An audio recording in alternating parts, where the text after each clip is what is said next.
بسم الله الرحمن الرحيم، وصل اللهم على نبينا محمد وآله وصحبه ومن تبعهم بإحسان إلى يوم لقائه. زكاة الفطر مقدارها ووقتها وحكمها، وهل لها علاقة بالصيام؟ نعم، موضوع مهم، درس مهم إن شاء الله. أرجو من المشاهدين الكرام أن يستمعوا له إلى النهاية، فهو مهم جدا، وأن ينشروه من أجل أن تستفيد الأمة، خاصة في هذا الإبان، فإن الأمة في حاجة إلى سماع هذه التفاصيل عن زكاة الفطر. أولا، زكاة الفطر لها علاقة بالصيام قطعا، لأن من الناس من خرج يقول لا علاقة لزكاة الفطر بالصيام، لا حول ولا قوة إلا بالله. أنا أقول لبعض الأفاضل: يا طلاب العلم، يا من تشتغلون في الميدان، احترموا شرع الله واحترموا العلماء، احترموا شرع الله واحترموا العلماء. لا تتكلموا في أمور خلافية وتظنون أنكم أنتم المرجحون، ولا تتكلموا في أمور لا تفهمونها وتقولون بها، ولا تقرؤون نصا واحدا وتأخذون الحكم عليه، فالحكم يأخذ من نصوص كثيرة وقد تغيب عنكم النصوص، وهذه المسألة أعطيت للمجتهدين. هل أنتم من أهل الاجتهاد؟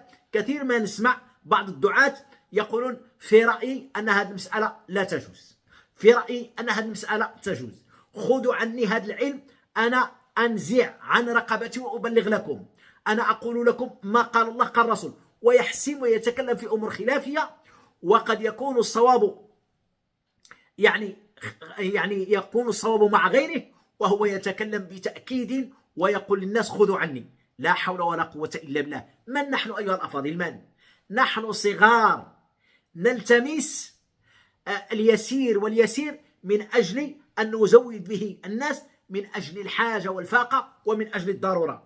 أما أمثالنا لا يتكلموا في الدين، الذين يتكلمون في الدين هم الجهابذة المجتهدون الفقهاء. نحن نبقى مع الوعظ والإرشاد، بعض المباينات، بعض التبيينات، بعض الأمور لا حرج، ولكن ننصب أنفسنا فوق العلماء ونرجح ونقول الناس رأيي وأنا وأقول، هذا كلام فيه خطورة، نسأل الله العافية. وكما قال ابن المبارك: أسير خلف ركاب القوم ذا عرج، مؤملا كشف ما لاقيت من عوج، فإن لحقت بهم فكم لله في ذاك من فرج، وإن بقيت بظهر الأرض منقطعا فما على أعرج في ذاك من حرج. يا الله. وكما قال غيره: لا تحسبن الصحيح إذا مشى كالمقعد، لا تحسبن الصحيح إذا مشى كالمقعد. لا إله. إذن يقولون زكاة الفطر ماذا اعتمدوا؟ قال زكاة الفطر ليس لها علاقة بالصيام، لأن النبي قال زكاة الفطر، والحديث في الصحيحين قال لك لم يقل النبي زكاة رمضان، لا، الحديث في الصحيحين من حديث ابن عمر أن نبينا صلى الله عليه وسلم قال: فرض رسول الله صلى الله عليه وسلم زكاة رمضان، صاعا من تمر أو صاعا من شعير. إذن المسألة لها علاقة بالصيام قطعا. ويقول وكيع بن الجراح رحمه الله، يقول: زكاة الفطر بالنسبة لرمضان كسجدتي السهو بالنسبة للصلاة. هكذا يقول: زكاة الفطر لشهر الصيام كسجدتي السهو للصلاة، تجبر نقصان الصوم كما يجبر السجود نقصان الصلاة. كلام جميل جدا، وهذا هو الهدف منها.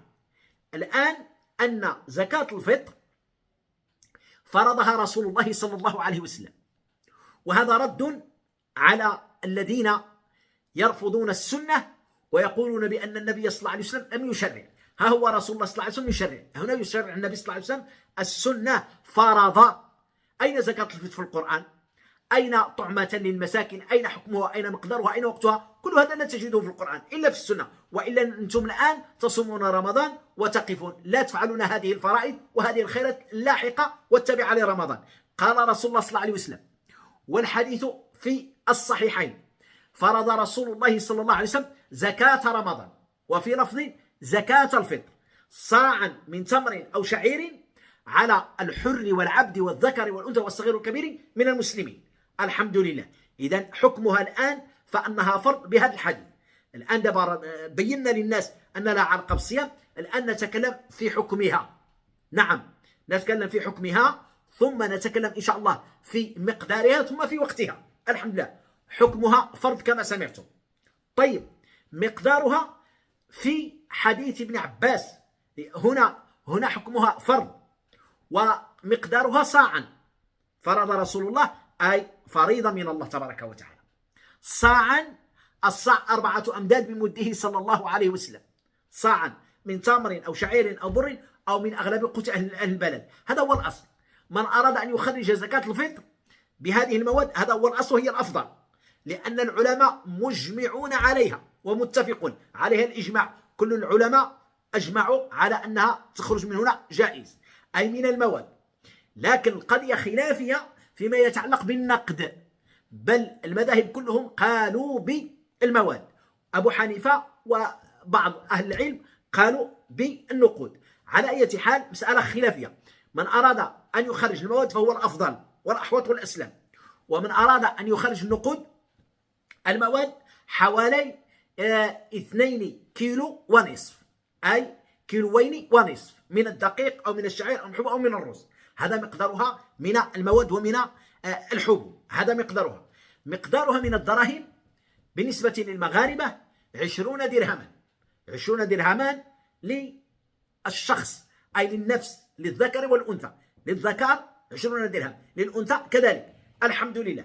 إذن فهمنا الآن حكمها ومقدارها. هذه هي زكاة الفطر. الآن نأتي إلى وقت إخراجها.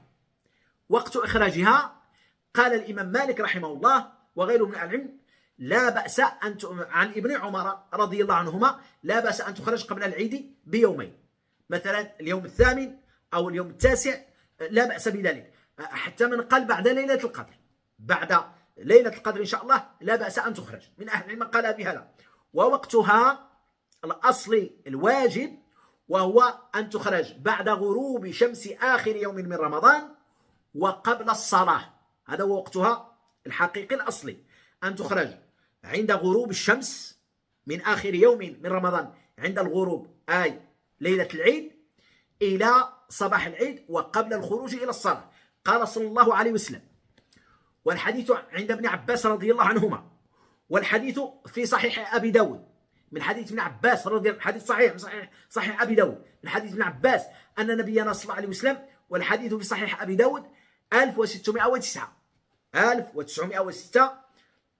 من حديث ابن عباس في صحيح أبي داود أنه صلى الله عليه وسلم قال: فرض رسول الله صلى الله عليه وسلم صدقة الفطر صاعا. فرض رسول الله صلى الله عليه وسلم صدقة الفطر طهرة للصائم من اللغو والرفث وطعمة للمساكين. المقصود طهرة للصائم من اللغو والرفث. من اللغو أي من الكلام الباطل، الرفث الكلام الفحش، اللغو الكلام الباطل، الرفث كلام الفحش.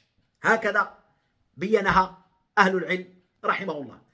قال: طهرة للصائم من اللغو والرفث وطعمة للمساكين. طعمة للمساكين أي نغني بها المساكين في هذا اليوم ونكرمهم بها ونعطيهم إن شاء الله. قال صلى الله عليه وسلم تتم الحديث: فمن أداها قبل الصلاة فهي صدقة مفروضة، فهي صدقة مقبولة. ومن أداها بعد الصلاة فهي صدقة من الصدقات، أي لم يؤدي زكاة الفطر وإنما تصدق. نسأل الله أن يتقبل مني ومنكم صالح الأعمال. آمين آمين، والحمد لله رب العالمين.